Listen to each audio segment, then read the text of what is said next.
नमस्ते दोस्तों, स्वागत है हमारे चैनल पर। आज हम बात करेंगे भारत के सबसे बड़े क्रांतिकारी शहीद भगत सिंह के आखिरी 24 घंटों की और साथ ही उस सवाल का जवाब ढूंढेंगे जो आज भी लाखों भारतीयों के मन में कौंधता है। गांधी जी ने आखिर भगत सिंह को क्यों नहीं बचाया? पहले इस वीडियो को लाइक करके चैनल को सब्सक्राइब जरूर करें, क्योंकि आपके एक लाइक और सब्सक्राइब से हमें बहुत सपोर्ट मिलता है। कमेंट बॉक्स में जय हिंद जरूर लिखें। 23 मार्च 1931 लाहौर सेंट्रल जेल। सुबह का वक्त था और जेल में रोज की तरह घमाघमी थी। कैदी अपनी अपनी कोठरियों में काम में व्यस्त थे।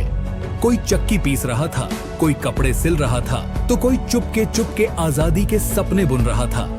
रात को जबरदस्त आंधी आई थी और जेल के कैदियों को कुछ अनहोनी होने का अंदेशा हो रहा था। रोज की तरह कैदी अपनी कोठरियों में थे, लेकिन आज कुछ अलग था। तभी सुबह 4 बजे जेल वार्डन की सख्त आवाज गूंजी। सभी कैदी अपनी कोठरियों में रहे। कैदियों को कोई कारण नहीं बताया गया, सिर्फ इतना कहा गया कि ये आदेश ऊपर से आया है। कैदी सोच में पड़ गए कि आखिर माजरा क्या है। तभी जेल का नाई बरकत, जो हर कोठरी के पास से गुजर रहा था, दबी आवाज में बोला, आज रात भगत सिंह, सुखदेव और राजगुरु को फांसी दी जाएगी। यह खबर सुनते ही जेल में सन्नाटा छा गया। कुछ कैदी चिंता में डूब गए तो कुछ ने अंग्रेजी सरकार के खिलाफ अपनी भड़ास निकालनी शुरू कर दी।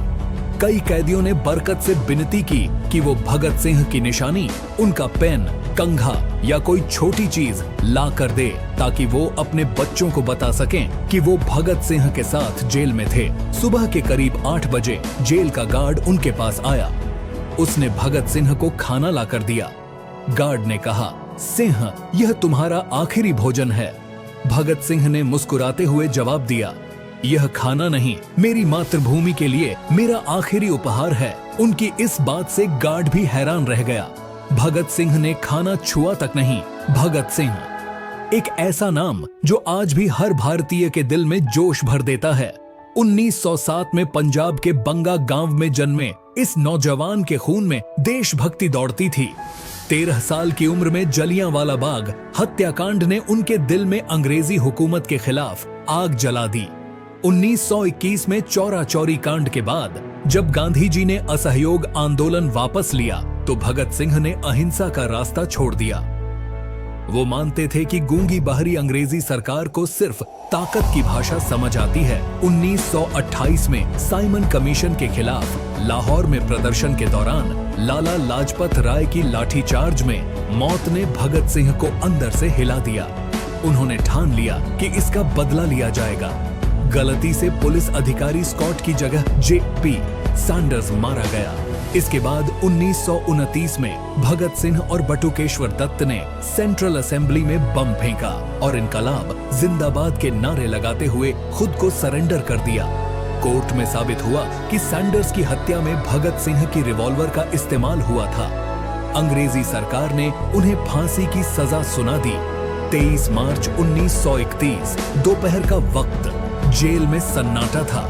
भगत सिंह अपनी कोठरी नंबर 14 में थे, जहां वो चक्कर लगाते हुए लेनिन की जीवनी पढ़ रहे थे। तभी उनके वकील प्राणनाथ मेहता उनसे मिलने पहुंचे। भगत सिंह ने मुस्कुराते हुए पूछा, क्या आप मेरी किताब रिवॉल्यूशनरी लेनिन लाए हैं? मेहता ने किताब उनके हाथ में थमाई और भगत सिंह उसे पढ़ने में डूब गए। मेहता ने पूछा, क्या आप देश के लिए कोई संदेश देना चाहते हैं?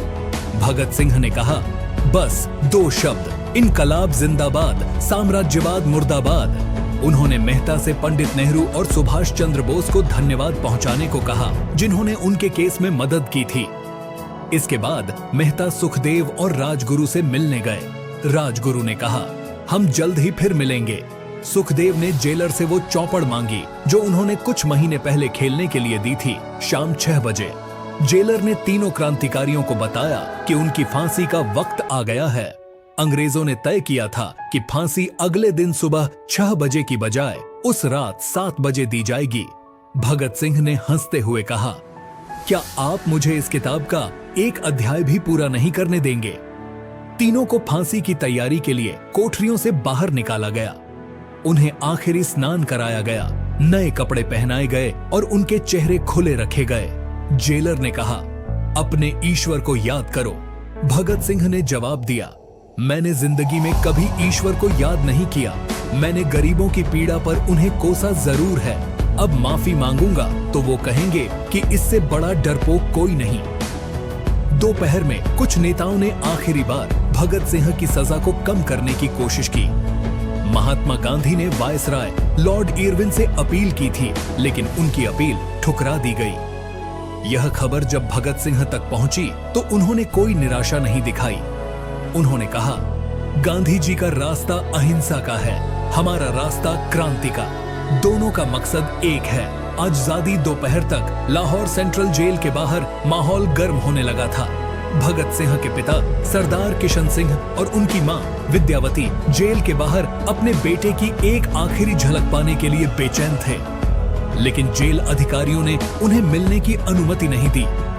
यह एक क्रूर फैसला था जो भगत सिंह के परिवार के लिए असहनीय था। शाम 7 बजे जेल की घड़ी में 6 बज चुके थे। कैदियों को दूर से पैरों की आहट सुनाई दी।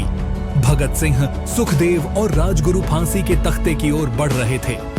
अचानक उनकी आवाज गूंजी, सरफरोशी की तमन्ना अब हमारे दिल में है, देखना है जोर कितना बाजुए कातिल में है। भगत सिंह बीच में खड़े थे। उन्होंने अपनी मां को दिया वचन याद किया। वो चाहती थीं कि उनका बेटा फांसी के तख्ते पर इंकलाब जिंदाबाद का नारा लगाए। भगत सिंह ने इतनी जोर से नारा लगाया कि उनकी आवाज जेल की दीवारों को पार कर बाहर तक पहुंच गई। जेल के कैदियों ने भी उनके साथ नारे लगाने शुरू कर दिए, इनकलाब जिंदाबाद, हिंदुस्तान आजाद हो। तीनों के हाथ पैर बांधे गए और गले में फंदा डाला गया। झल्लाद ने पूछा, सबसे पहले कौन? सुखदेव ने कहा, मैं। एक एक कर तीनों की रस्सी खींची गई और तख्ता हटा दिया गया। डॉक्टर जैन अल्सन और लेफ्टिनेंट कर्नल सऊदी ने उन्हें मृत घोषित किया। उस रात भारत ने अपने 3 वीर सपूतों को खो दिया। फांसी के बाद अंग्रेजों ने भगत सिंह, सुखदेव और राजगुरु के शवों को सतलुज नदी के किनारे जलाया। जब यह खबर फैली तो लोगों में गुस्सा भड़क उठा। 26 मार्च 1931 को कराची में कांग्रेस के अधिवेशन में गांधी जी का जबरदस्त विरोध हुआ। लोगों ने काले कपड़े लहराए और गांधी मुर्दाबाद के नारे लगाए। गांधी जी ने कहा, मैं भगत सिंह की बहादुरी का सम्मान करता हूं, लेकिन उनका हिंसक रास्ता गलत था।